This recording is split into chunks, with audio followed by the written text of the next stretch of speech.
नमस्कार, मैं डॉक्टर अजीत भारती आज फिर आपके लिए हिंदी विषय के अंतर्गत बीए प्रथम वर्ष प्रथम सेमेस्टर हिंदी में कौन सा रहेगा, हिंदी काव्य। और हिंदी काव्य के अंतर्गत आएगा आपका बिंदु नंबर तीसरा दिया कि हिंदी साहित्य का काल विभाजन।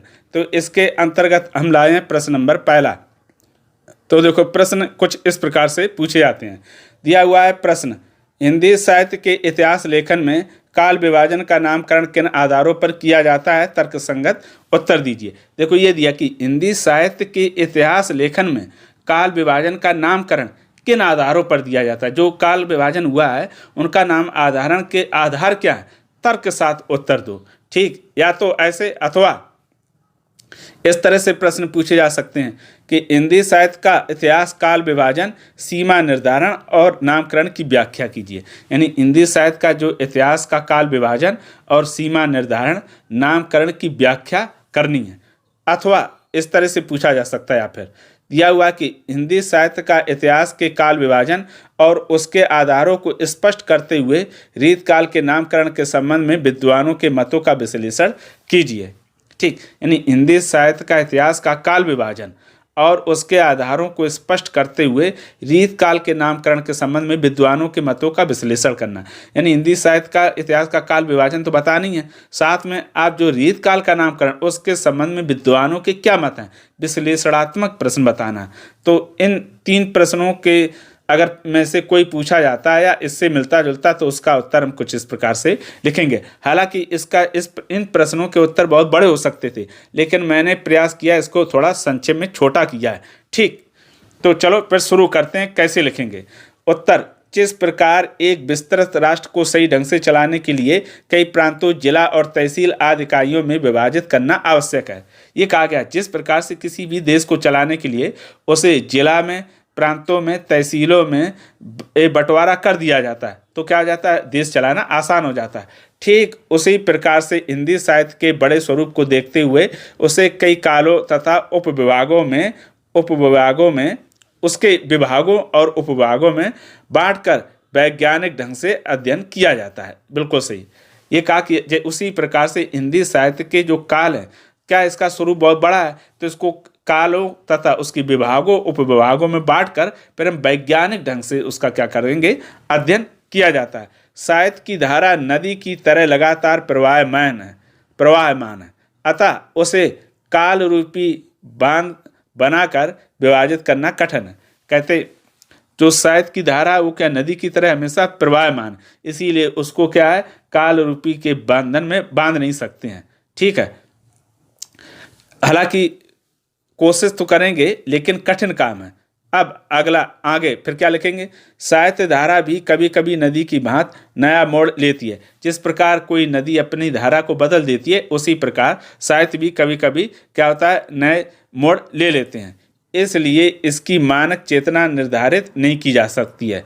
इसीलिए इसकी जो मानक चेतना वो हम निर्धारित नहीं कर सकते हैं। अगर कोई विचारधारा यदि किसी काल की कठोरता में दब जाती है तो उचित अवसर पाकर वह पुनः उभरती है। इसलिए एक कालखंड में कई विशेषताएं दिखाई देती हैं। देखो, ये कहा गया कि मान लो कोई ऐसी विशेषता है, किसी काल वो दब गई, लेकिन जब भी उसका अवसर आएगा तो क्या है, विशेषता उभर कर आती है।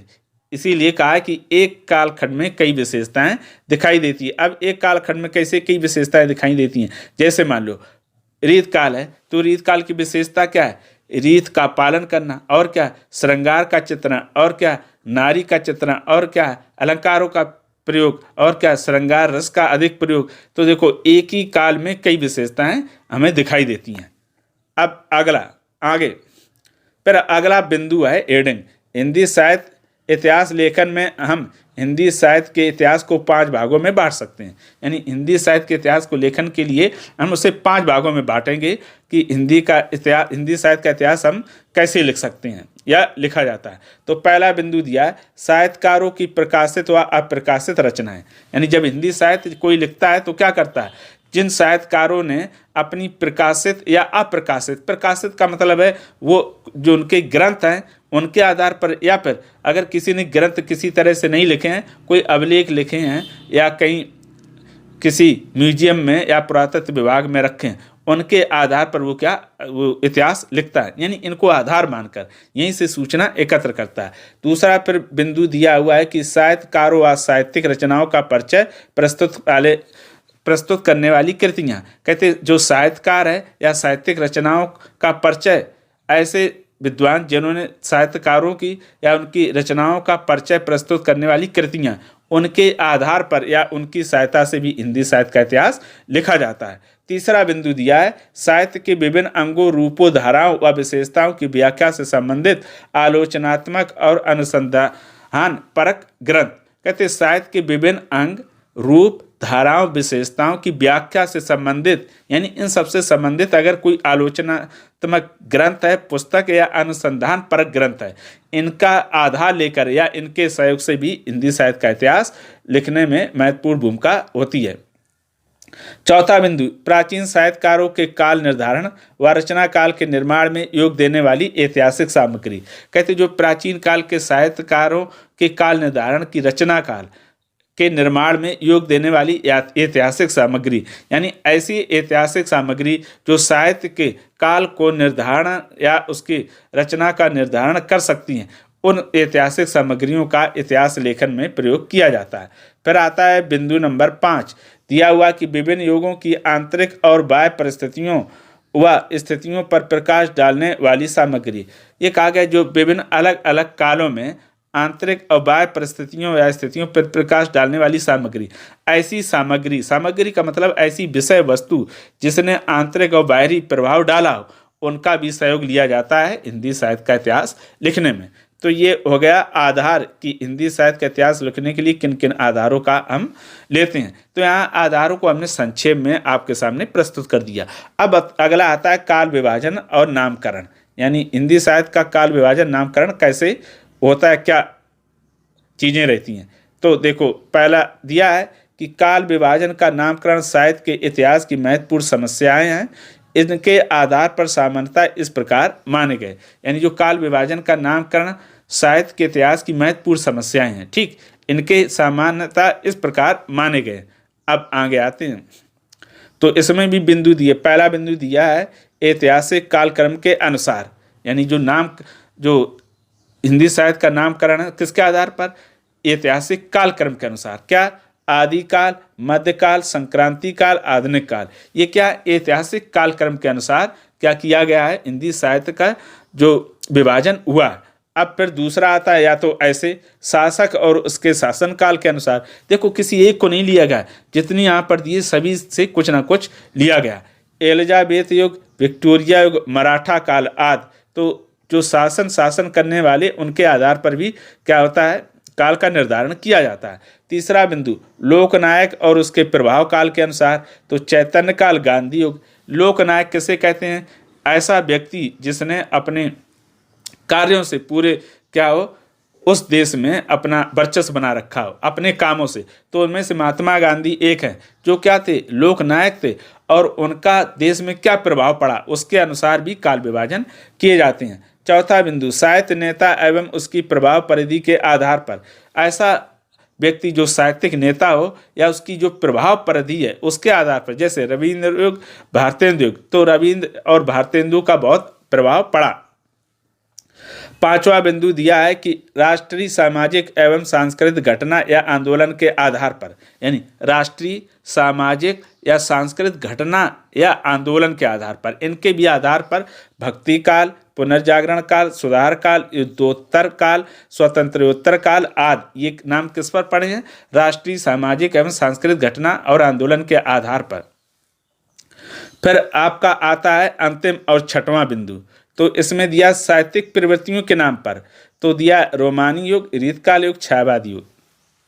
यानी जो साहित्यिक प्रवृत्तियां अथवा विशेषताएं थी उनके आधार पर भी हिंदी साहित्य का काल निर्माण का निर्धारण हुआ, जिनमें से रोमानी युग, रीतकाल, छायावादी युग आते हैं।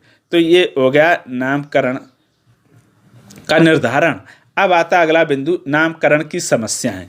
ठीक, तो नामकरण में कैसे समस्या आई, तो हमने यहाँ भी संक्षेप में लिया है। आचार्य रामचंद्र शुक्ल ने हिंदी साहित्य के इतिहास को 4 कालों में बांटकर उनका नामकरण इस प्रकार से किया है: वीरगाथा काल, भक्ति काल, रीतकाल, आधुनिक काल।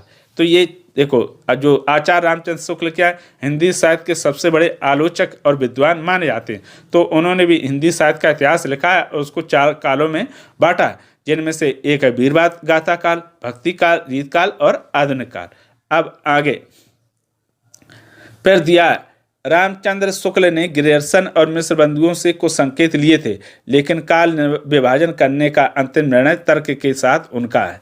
कहते जो आचार्य रामचंद्र शुक्ल है, इन्होंने जो काल विभाजन किया उसमें ग्रियर्सन मिश्र बंधुओं के भी का सहयोग लिया, यानी उनके साहित्य का सहयोग लिया, लेकिन जो काल निर्धारण उन्होंने किया उसमें उन्होंने स्वयं का निर्णय लिया था। भक्ति काल और आधुनिक काल को तो वैसा ही स्वीकार कर लिया गया।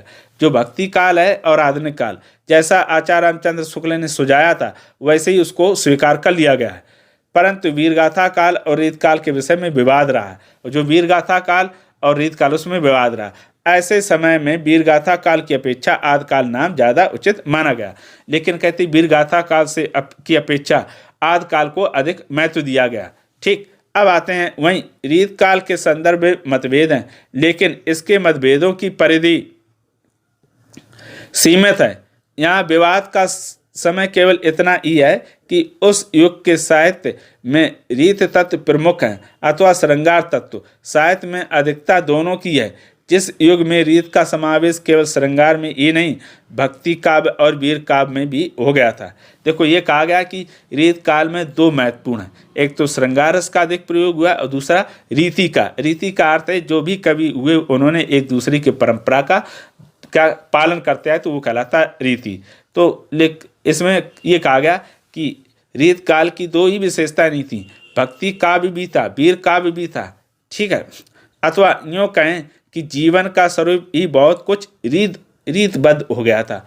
ठीक है, उसका नाम रीतकाल ही अधिक समीचीन है, यानी जो रीतकाल है उसका दूसरा नाम की अपेक्षा यानी श्रृंगार की अपेक्षा रीतकाल ही ज़्यादा उचित है।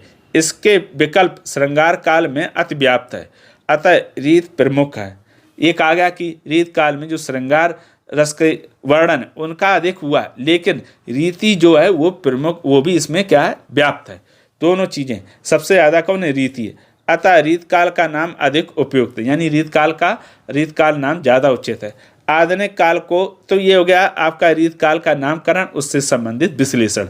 ठीक, अब आते हैं आधुनिक काल को शुक्ल जी ने 3 चरणों में बांटा है और उन्हें प्रथम, द्वितीय, तृतीय उत्थान कहा गया। यानी जो रामचंद्र शुक्ल ने आधुनिक काल को 3 चरण बांटा है, प्रथम, द्वितीय, तृतीय, और इन्हें तृतीय को उत्थान काल कहा। प्रथम और द्वितीय उत्थान के विषय में उन्होंने यह संकेत भी कर दिया है कि इन्हें क्रमशः भारतेंदु और द्विवेदी काल भी कहा जा सकता है। यानी जो प्रथम है उत्थान उसे भारतेंदु द्विवेदी का कहा जा सकता है। तीसरे स्थान को कदाचित, यानी क्रमशः ये कहा, पहले को भारतेंदु और दूसरे को द्विवेदी काल। फिर तीसरे उत्थान को उचित कदाचित उसके प्रवाह में रूप के कारण उन्हें कोई नाम नहीं दिया, यानी आधुनिक काल का उन्होंने प्रवाह में का मतलब है जो चलता रहे के कारण कोई नाम नहीं दिया है। इस लक्ष्य को आधार मानकर हिंदी साहित्य का काल विभाजन तथा नामकरण सामान्यतः इस प्रकार से किया जा सकता है। यानी इन सबको लक्ष्य का आधार मानकर साहित्य का काल विभाजन का नामकरण सामान्यतः इस प्रकार से किया जा सकता है। तो कैसे, चलो देख लेते हैं। तो पहला दिया है आदिकाल। आदिकाल में दिया 7वीं सदी के मध्य से 14वीं सदी तक, यानी आदिकाल का समय कौन है, 7वीं सदी से के मध्य से लेकर 14वीं सदी तक। दूसरा है भक्ति काल। भक्ति काल का समय 14वीं सदी के मध्य से लेकर 17वीं सदी तक रहा है। और तीसरा रीति काल 17वीं सदी के मध्य से लेकर 19वीं सदी तक। चौथा आधुनिक काल 19वीं सदी के मध्य से लेकर अब तक चला है। अब फिर आधुनिक काल के अंतर्गत क्या क्या विभाजन हुआ है। पहला है भारतेंदु युग या पुनर्जागरण युग, दूसरा दिया है द्विवेदी युग या जागरण काल, तीसरा दिया है छायावाद काल, और चौथा आपका दिया है प्रगतवाद, पांचवा प्रयोगवाद, छठवां दिया नव लेखन। तो इस प्रकार से ये क्या हो गया, आपका प्रश्न क्या हो गया, समाप्त हो गया। कौन सा, हिंदी साहित्य के इतिहास लेखन में काल विभाजन का नामकरण किन आधारों पर किया, तर्क संगत दीजिए। ठीक है, अगर उसके पश्चात भी आपका इस पाठ प्रश्न से संबंधित यानी हिंदी साहित्य का काल विभाजन से संबंधित कोई प्रश्न हो तो कमेंट करके हमें अवश्य बताइएगा। और मैंने इसके डिस्क्रिप्शन बॉक्स में बीए के जो और भी इससे पहले बिंदु नंबर पहला दूसरा उसके भी प्रश्न उत्तर के इसके डिस्क्रिप्शन बॉक्स में हमने लिंक दे रखी, वहाँ पर जाइए। बहुत ही सरल भाषा में दिया हुआ है जिसे आप आसानी से पढ़ और समझ सकते हैं। तो फिर आज के लिए इतना ही। अब हम फिर मिलेंगे किसी नए विषय के साथ, तब तक के लिए धन्यवाद।